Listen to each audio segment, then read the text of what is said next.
인류 문명이 발달할수록 사람들이 살기 좋고 편한 부분도 있지만은 또한 그 문명에 의해서 인류의 종말이 올까 걱정하는 사람들이 있습니다.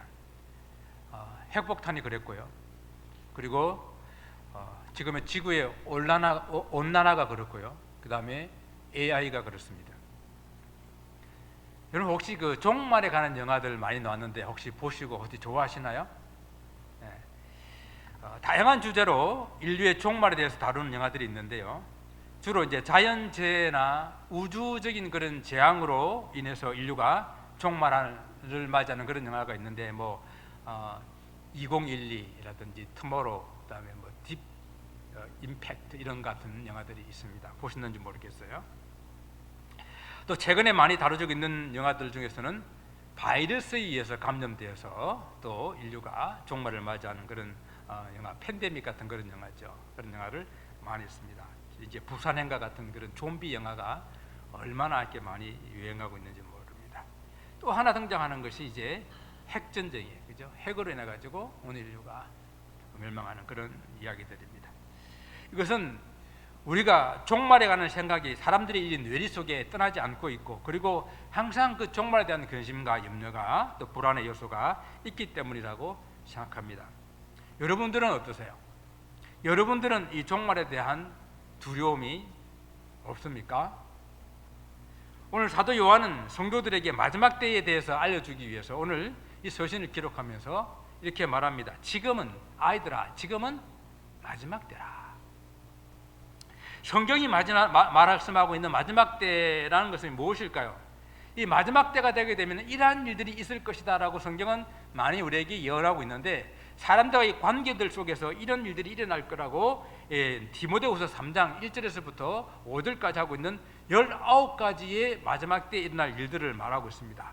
자기를 사랑하며 돈을 사랑하며 자랑하며 교만하며 비방하며 부모를 거역하며 감사하지 아니하며 거룩하지 아니하며 무정하며 원통함 풀지 아니하며 모함하며 절제하지 못하며 사나우며 선한 것을 좋아하지 아니하며 배신하며 조급하며 자만하며 쾌락 사랑하기를 하나님 사랑하는 것보다 더하고 경건의 모양은 있으나 경건의 능력은 부인하는 이런 일들, 19가지의 이런 일들을 소개하고 있는데, 지금 우리가 살아가고 있는 이 땅에 지금 이 시간에 몇 개나 해당돼요? 많죠. 거의 따라갈 수가 있습니다. 또한 그뿐만 아니라 자연적인 현상과 사회적인 현상들이 이곳저곳 해서 일어날 것이라고 말하고 있는데, 마태복음 24장 6절 8절에서는 난리와 난리 소문, 민족이 민족을, 나라가 나라를 대적하며 일어나겠고 곳곳에 기근과 지진이 있으리니. 지금 우리가 살고 있는 세상에는 여기에 나와 있는 것들 중에서 얼마나 이런 것들이 자주 일어나고 있습니까? 우리가 이 마지막 때라고 하는 이 말을 정말 실감할 수 있는 그러한 일들이 일어나고 있습니다. 지금이 마지막 때라고 하는 것입니다. 그렇게 말하게 되게 되면은 이렇게 말하시는 분이 있을지 모르겠어요. 지금 사도 요한이 이 말씀을 쓸 때에 마지막 때다라고 했던 것은 지금부터 2000년 전의 이야기인데요. 맞는 말이죠. 2000년 전에 사도 바울도 그랬고 사도 요한도 그렇고 마지막 때다, 종말이다, 말세다라고 이렇게 이야기를 했었습니다. 그래서 우리는 성경에서 말씀하고 있는 이 종말, 마지막 때, 말세라고 하는 이 말의 의미가 무엇인지를 잘 이해해야 할 것입니다. 성경에서는요, 구약에서부터 이 마지막 때를 예언하고 있었는데, 마지막 때가 되게 되면, 그때가 되게 되면 메시아가 온다라고 그랬어요. 그러니까 마지막 때에 메시아신 예수 그리스도께서 이 땅에 오시게 되게 되면 마지막 때구나 하는 것을 사람들은 알아야 된다는 이야기죠.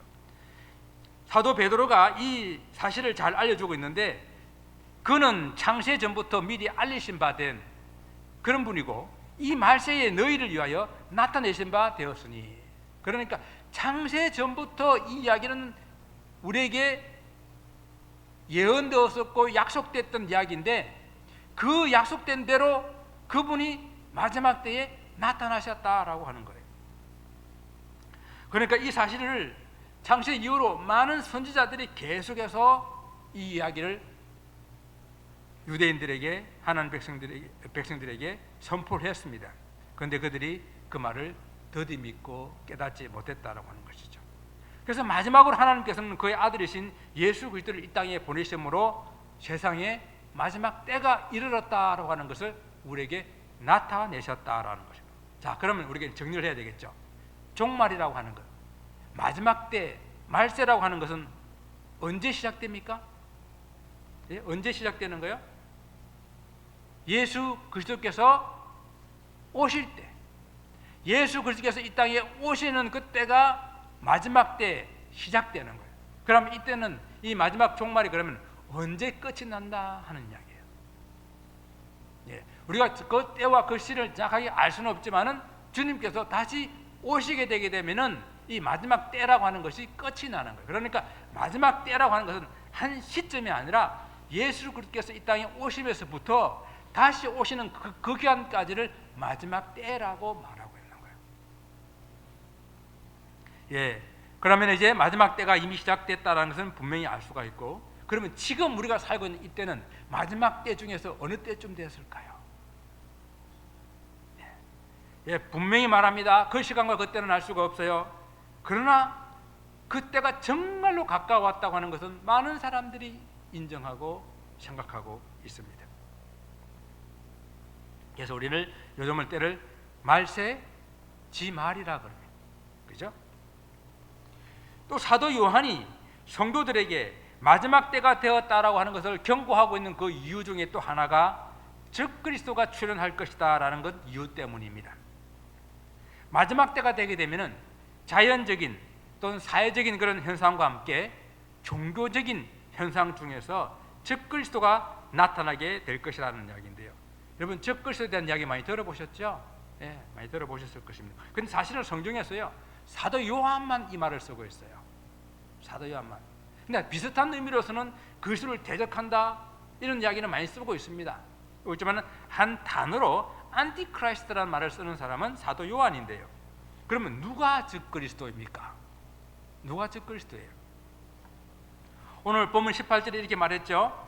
적그리스도가 오리라라는 말을 들은 것과 같이 지금도 많은 적그리스도가 일어났으니, 적그리스도가 하나가 아니에요. 그죠? 적그리스도라고 하는 단수도 썼지만은 많은 적그리스도가 일어났다라고 이렇게 이야기를 하고 있잖아요. 그러니까 이미 사도 요한 시대 때에 많은 적그리스도가 일어났다라는 그런 이야기입니다. 그래서 적그리스도와 마지막 때는 긴밀한 관계가 있어요.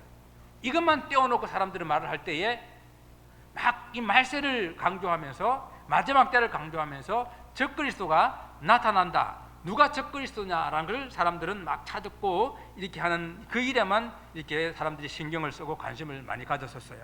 그래가지고 이 종말에 누구가 적그리스도다, 어느 종교의 누구가 적그리스도다 막 이렇게 이야기했었는데, 성경은 적그리스도가 한 사람이 말하는 것이 아니라 예수님 오고 난 이후로부터 계속해서 예수님을 반대하는 안티크라이스트, 예수 그리스도를 대적하는 그런 세력들이 다 적그리스도라고 이렇게 이야기를 하고 있습니다. 먼저 요한이 말하고 있는 적그리스도는 또한 19절에서 이렇게 말하고 있는데요. 그들이 우리에게서 나갔다. 그들이 우리에게서 나갔다. 초대교회 공동체를 떠난 사람들입니다. 그럼 또 어떤 사람이 교회를 떠나면 다 적그리스도입니까? 또 이렇게 생각하는 사람들이 있어요. 그런 말씀이 아닙니다. 교회를 떠나 믿음을 버리는 사람들이 다 적그리스도란 말이 아니고요. 우리가 알잖아요. 그런 분들 중에서도 다시 회개하고 돌아오는 분들이 있고, 우리 교회를 떠나도 다른 교회 가서 신앙생활 또 잘 하시는 분들이 있기 때문에 우리 공동체를 떠났다 해가지고 함부로 그렇게 말을 해서는 절대 안 되는 부분입니다. 여기서 자, 우리에게 나갔으나 19절에 아까 그죠? 우리에게 나갔으나 우리에게 속하지 아니하였나니, 만일 속하였더라면 우리와 함께 거하였을 텐데 그들이 나간 것은 우리에게 속하지 아니함을 나타내려 함이니라, 이렇게 말을 하고 있는데요. 이 교회 공동체에게 속했다라고 하는 이 말의 의미를 좀 잘 이해를 해야 돼요. 속했다라고 하는 것은 그냥 우리가 교회에 들어와 가지고 교회에 이름 등록하고 교회 출석하고 예배드리는 이런 사람을 속했다라고 말하는 것이 아니라 정말로 예수 그리스도를 주로 고백하고 세례를 받고 그리스도와 한 몸이 되어서 한 공동체를 이룬 참 크리스찬, 참 성도, 참 신자를 말하는 거예요. 이런 사람을 속했다라고 말하는 겁니다. 그래서 예수 그리스도에 속하게 되게 되면은 그는 예수 그리스도를 주인으로 삼는 예수 그리스도의 사람이에요. 그래서 우리를 그 사람들을 크리스찬이다, 성도다라고 부르는 것이죠. 그래서 단지 교회를 떠났다라고 함부로 적그리스도라고 말해서도 안 되고, 또 교회를 또한 계속 다니고 우리가 겉으로 볼 때에 교회 다니는 것 같지만은 또 그들 중에서는 좀 예민한 부분이긴 하지만은 참 신자가 아닌 사람들도 있다. 그렇기 때문에 우리는 함부로 적그리스도에 대해서 이렇게 말을 해서는 안 된다 하는 것을 먼저 아시고요. 적그리스도라는 말 그대로 예수 그리스도를 대적하는 사람들입니다. 그런데 우리가 좀 조심해야 할 부분은요, 이 적그리스도가요 정치적으로 또는 사회적으로 경제적으로 특히 종교적으로 힘을 가지게 될 때에, 권력을 가지게 될 때에 그는 상당히 위험한 사람이 됩니다. 그는 정말로 하나님의 교회를 크게 해치는, 많은 성도들을 어렵게 만드는 그 미치는 파장과 영향이 크다라는 사실을 우리는 알기 때문에, 그래서 초대교회는요 로마가 통치하고 있는 그런 시대였고 로마가 초대교회를 엄청 핍박했기 때문에 그 로마의 교황들 중에서 적그리스도로 여겨지는 사람들이 칼리굴라 황제라든지 네로 황제라든지 도미티니아스 황제라든지 이런 사람들을 적그리스도라고 말하기도 했다라고 하는 것입니다. 자, 교회 공동체를 떠났기 때문에 적그리스도라고 말하고 있는데요, 오늘 사도 요한은 이것을 우리에게 좀 편하게 이렇게 이야기를 해주게 됩니다. 무슨 말인가 하면요, 자, 우리에게 속하지 아니하였고 떠났는데, 떠났기 때문에 그들이 적그리스도가 아니라 그들이 원래 우리에게 속하지 않았기 때문에, 온전한 신자가 아니었기 때문에 그들은 떠난 것이다. 역으로 생각해야 된다는 거예요. 우리를 떠났기 때문에 그들이 적그리스도가 아니라 그들이 원래 그런 사람들이었기 때문에 그들은 어쩔 수 없이 어느 시기에 어떤 문제로 떠났다라고 이게 이야기를 하고 있습니다. 그래서 요한은 이 적그리스도의 정체성에 대한 또 다른 정보를 우리에게 주게 되는데, 그것이 본문이 22절 말씀입니다. 거짓말하는 자가 누구냐? 예수께서 그리스도인을 부인하는 자가 아니냐? 아버지와 아들을 부인하는 그가 바로 적그리스도다라고 이렇게 이야기하고 있어요. 이는 명백한 사실이죠. 지난번에도 계속 말씀드린 것처럼 예수 그리스도의 인성이나 예수 그리스도의 신성을 부인하는 모든 세력들은 다 적그리스도예요. 이들은 거짓말하는 자들입니다. 그것들은 하나님과 사귐 있다고 말하지만 그리스도를 믿는 척하지만은 그러나 그들이 정말 빛 가운데에 거하지 않는 그런 사람들이기 때문에 그들은 적그리스도입니다. 그럼 이런 적그리스도나 또 이런 적그리스도들이 왜 생겨나는 것일까요? 다 그 뿌리는 같습니다. 그 뿌리는 악한 영의 지배를 받기 때문에. 이 악한 영은 바로 성경에서 마귀라고도 하고 사탄이라고 하는 바로 이 존재의 영입니다. 여러분, 사람이라고 하는 것은 누구에게나 소속되어야 살아가게 돼 있어요. 그래서 우리는 이 악의 영에 소속되어서 악한 영에 의해서 이끌림을 받는 그런 삶을 살든지, 아니면은 하나님의 아들 예수 그리스도를 영을 받아서 하나님의 자녀가 되어 그리스도인으로, 그리스도에 속한 사람으로 살아가든지, 우리는 두 가지 중에 한 가지일 수밖에 없습니다. 그래서 그들의 정체성은 뭔가 사단의 영을 받아서, 악한 자의 영을 받아서 그들의 영의 인도함을 받는 삶을 살아가고 있다라고 하는 것입니다. 그래서 그리스도를 부인하는 것, 그것은 곧 하나님을 부인하는 것과 마찬가지입니다. 아들을 부인하는 자에게는 또한 아버지가 없다고 그랬어요. 아들을 시인하는 자에게는 아버지가 있다라고 23절에 말씀하고 있는 것과 같이, 믿음이 없는 사람은, 그 속에 예수 그리스도를 믿지 않기 때문에 하나님도 없어요. 여러분 혹시 이런 믿음은 없습니다. 이런 믿음, 어떤 믿음 하면 나는 하나님 믿는데 예수님은 안 믿어. 이런 믿음은 없어요? 나는 예수님 믿는데 성령님은 안 믿어. 그렇게 될 수가 없어요. 그런 참 믿음이 아닙니다. 여러분 기독교의 신비는 뭔가? 하나님과 그 아들 예수 그리스도와 그리고 그분들이 보내시는 성령을 인정하고 믿고 의지하는 이 믿음이 온전한 믿음으로 살아가는 이것이 기독교의 신비예요. 그렇습니다. 요한이나 바울이나 초대교회에 불어닥쳤던 그런 핍박과 환난, 그런 교회의 위기 속에 때로 그들은 이 종말이 임박해 있다라고 생각하기도 했었습니다.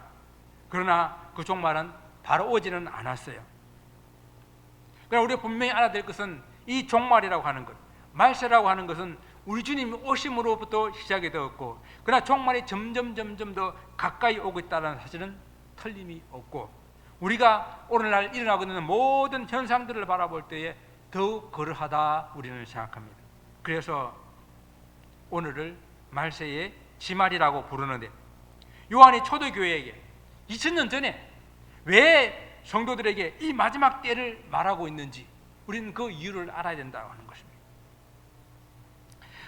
그들에게도 마지막 때가 가까이 오고 있었습니다. 그들의 시간에 마지막 때가 오고 있었어요. 그것을 경고하기 위함입니다. 여러분 경고라고 하는 것은요, 경고를 받을 때는 그래도 소망이 있는 시간이죠. 예, 경고를 받을 때는 소망이 있습니다. 의사가 우리가 병원 갔을 때에 이거 조심하십시오, 수치가 조금씩 올라갑니다, 그렇게 말할 때는 소망이 있어요. 그런데 왜 이제 왔어요? 예, 그런 말 들을 때는 늦은 거 아닙니까? 그러니까 경고를 받는 그 시간은 소망이 있는 시간이에요. 준비할 수 있는 시간이 남아있는 때입니다. 그러나 경고가 끝나고 나면은 바로 행동에 들어가게 되니까 그때는 늦은 거예요. 그래서 그때는 준비할 시간이 없습니다.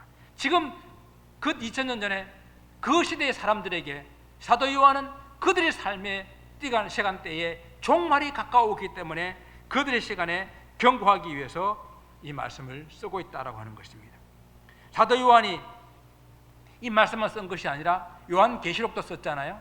요한계시록은 이 마지막 시간에 밤모섬으로 유배 갔을 때에 하나님께서 그에게 종말의 계시를 보여주셨는데요, 그 계시의 말씀을 쓰고 있는 것도 단지 사람들에게 위협하고 급주구하기 위해서가 아니라 정말 믿는 자들에게는 그것을 경고와 함께 또 위로와 소망을 주기 위해서 쓰고 있다라고 하는 거예요. 여러분 요한계시록은 소망의 말씀이에요. 요한계시록은 위로의 말씀입니다. 요한계시록은 사랑하시는 우리 주님이 마지막 때에 무엇이 있을 것인지를 우리에게 알려주시는 그런 위로의 말씀이에요. 그런 요한의 마지막 때에 사는 성도들에게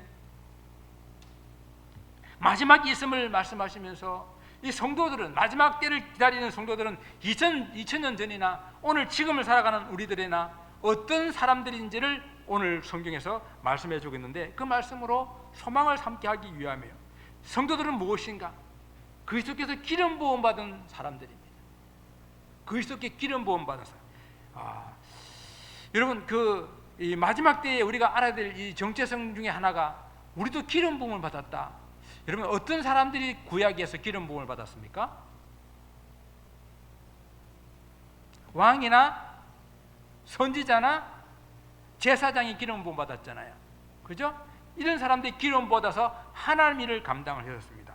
그런데 그 마지막 때를 시작하신 예수 그리스도께서 기름 부음을 받으면서 그분은 세 가지 기능을 다 가지고 기름 부음을 받았기 때문에 그분은 왕과 제사장과 선자의 그 역할과 기능을, 사역을 다 하신 분이 바로 우리 예수 그리스도이십니다. 그래서 우리 예수님은 왕이시요 제사장이시요 선지자이신 그 모든 사역을 감당하셨는데, 근데 놀랍게도요, 우리가 예수를 믿는 성도가 되게 될 때에 우리도 그리스도로부터 기름 부음을 받게 된다는 놀라운 이 신비의 말씀을 오늘 우리에게 주시고 계세요. 예수님을 믿게 될 때에 우리도 예수 그리스도와 연합하게 됨으로써 그와 하나게 되는데요, 그와 하나게 되게 될 때에 우리도 그로부터 기름 부음을 받는다라는 것입니다.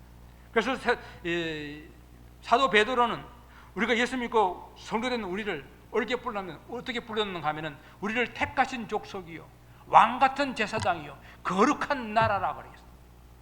예수님의 이거 함께 하나 된 우리를 거룩한 하나님 나라일 뿐만 아니라 왕 같은 제사장이라고 같이 기름 부음 받은 자라고 이렇게 우리를 표현하고 있습니다. 그렇다고 하면 우리가 여기서 기름 부음 받았다라고 하는 것이 무슨 의미일까요? 우리가 예수를 믿게 될 때에 우리도 기름 부음을 받았다는 것이 무슨 의미일까요? 성령으로 기름 부음 받았다는 그 말씀입니다. 예, 성령으로 기름 부음 받아서 우리가 이 마지막 때를 살아가는 이 때의 성도들은 하나님의 성령으로 기름 부음 받아가지고 이 성령으로 모든 것을 다 감당할 수 있는 이 마지막 때를 살아낼 수 있는 그런 하나님의 백성들이 되었다라는 그런 말씀이에요. 예수를 믿는 일에도 이 성령의 역사는 중요한 역사를 감당합니다.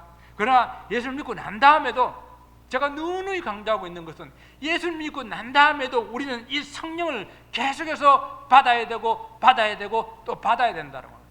내 속에서 내주하시는 성령뿐만 아니라 이 성령이 내 속에서 충만하게 역사할 수 있도록 성령 충만함에 이르러야 된다라고 하는 것입니다. 이는 성령이 하나님의 약속이에요. 마지막 때를 살아가는 성도들이 이 성령의 충만함으로 기름 부음을 받았기 때문에 악한 사탄의 그러한 영의 유혹, 미혹 능히 이길 수가 있다. 할렐루야. 있다라고 하는 거예요. 그래서 우리 성도라고 하는 것은 뭔가 그리스도께 기름 부음 받은 사람들입니다.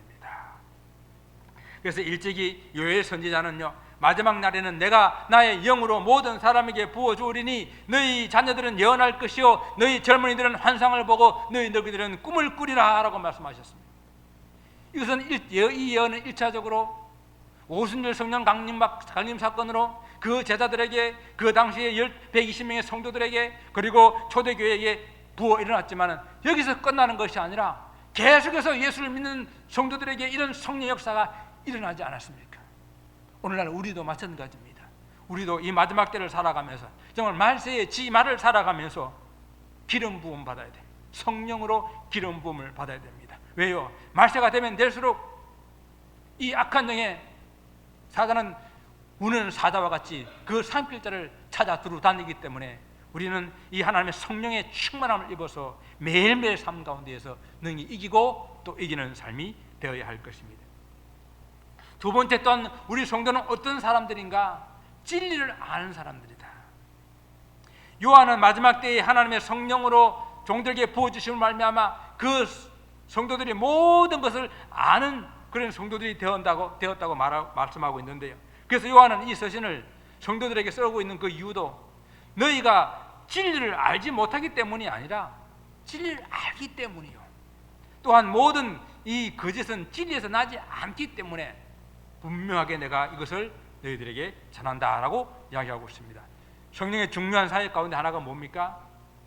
우리로 하여금 진리를 깨닫게 하는 거예요. 제가 말씀을 전해도 그냥 이 말씀이 공허하게 뜨는 그런 말이 되지 않냐고 여러분 마음 가운데에 깨닫게 되는 것은 제가 말을 잘 전해서가 아니라 주의 성령께서 우리 가운데에 함께 하셔서 그 말이 사람의 말이 아니라 하나님의 말씀으로 이해되게 해주시는 성령의 사역이 있기 때문에 여러분이 성경 읽을 때도 다른 사람들은 모르는데 여러분은 읽을 때 때로는 감동하고 때로는 마음에 전율이 일어나고 때로는 그 말씀으로 내가 이렇게 살아야지 결단하게 하는 것은 우리 속에 성령이 있기 때문이에요. 성령이 하시는 일이 바로 우리를 진리를 깨달아 알게 하시는 그 사역을 하십니다. 그래서 우리 성도라고 하는 것은 뭔가 이 마지막 때에 많은 혼탁한 가운데에 있는 이 세상 가운데서도 진리가 무엇인지 그 진리를 알게 하시는 그런 능력을 통해 그런 은혜를 통해 가지고 진리를 아는 자, 그것이 우리 바로 성도들입니다.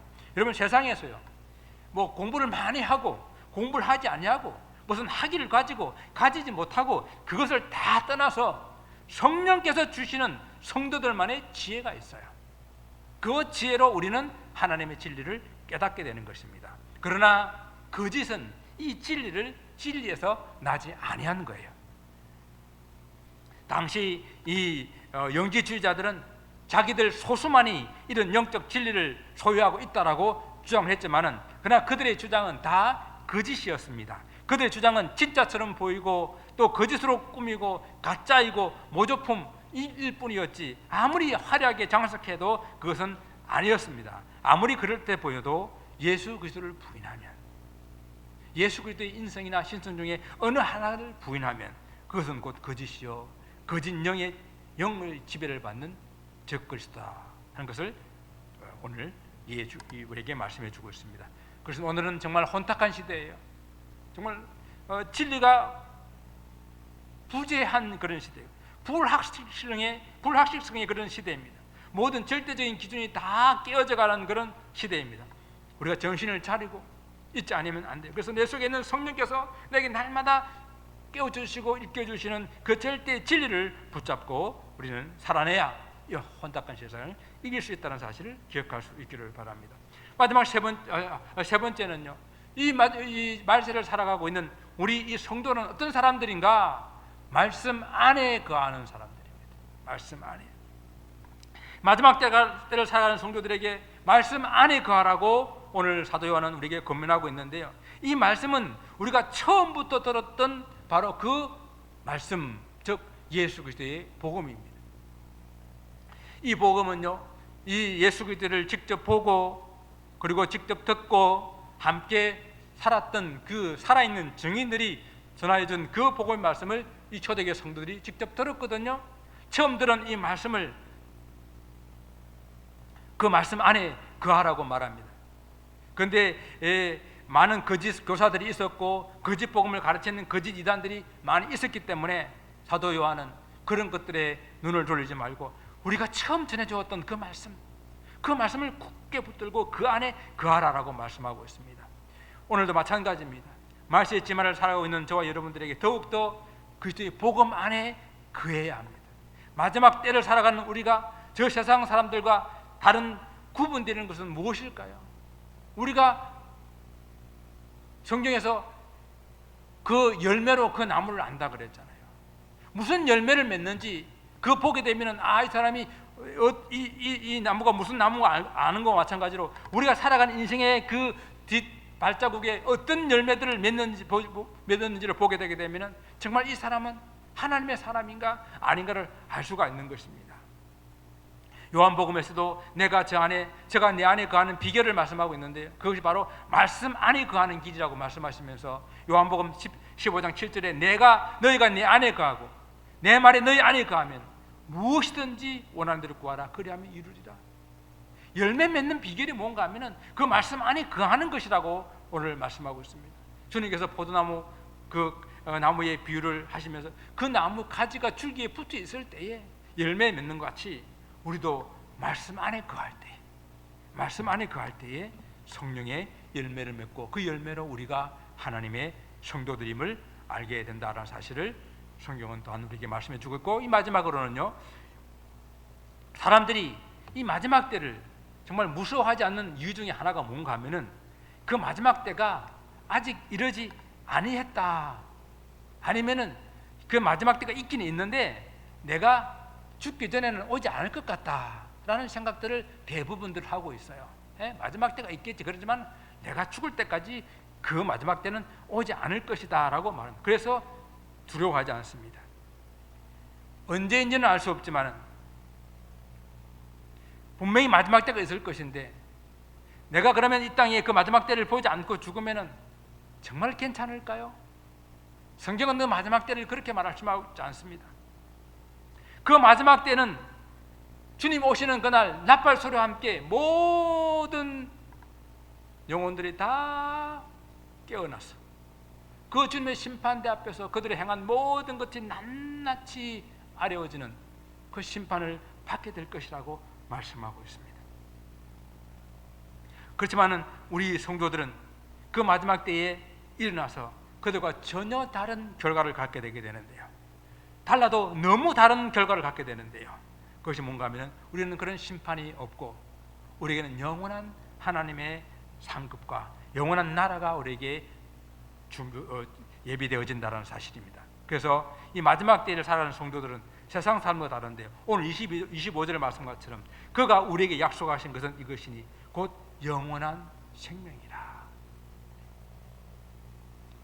내가 지금 살아가는 이때에 종말을 보지 않아서 기쁘고 즐겁고 종말을 보지 않아서 두렵지 않고 이것이 문제가 아니라 그 마지막 때에는 모든 영혼들이 다 주님 앞에 서야 되는데 심판을 받게 되는 그날이 있기 때문에 우리는 그 마지막을 두려워해야 하는 것입니다. 그러나 성도들에게서는 정말 다른 그런 결과가 주어지게 되는데 우리에게 약속하신 것은 영원한 생명이라고 말씀했습니다. 성도들에게 보장되고 약속된 것은 그렇습니다. 영원한 생명입니다. 주님께서 나를 믿는 자들을 말씀하시기를 나를 믿는 자는 죽어도 살겠고 살아서 믿는 자는 영원히 죽지 않니라고 말씀하신 그 약속의 말씀 그렇습니다. 죽어도 삽니다. 살아서 믿었기 때문에 우리는 우리 영혼은 죽지 않습니다. 사도 요한이 마지막 때에 관하여 기록하고 있는 이유가 바로 여기에 있는 것입니다. 단순히 그냥 겁주고 협박하기 위해서 그래서 믿게 하려고 하는 것이 아니라 이미 믿은 성도들은 현재 어떤 사람들이고 또 무엇을 소유하고 있고 무슨 진리를 알고 있는 사람들이 그래서 이 세상이 어떻게 변하더라도 어떻게 흉흉하더라도 어떤 지진과 어떤 모든 어려움이 있다 하더라도 미혹되지 않고 흔들리지 않고 두렵지 않고 담대함으로 소망과 평안 가운데 살아가게 하기 위함이 바로 이 마지막 때를 우리에게 말씀해야 하고 있는 그런 이유입니다. 사랑하는 성도 여러분, 저 여러분은 우리의 시대에 우리의 마지막 때를 살아가고 있어요.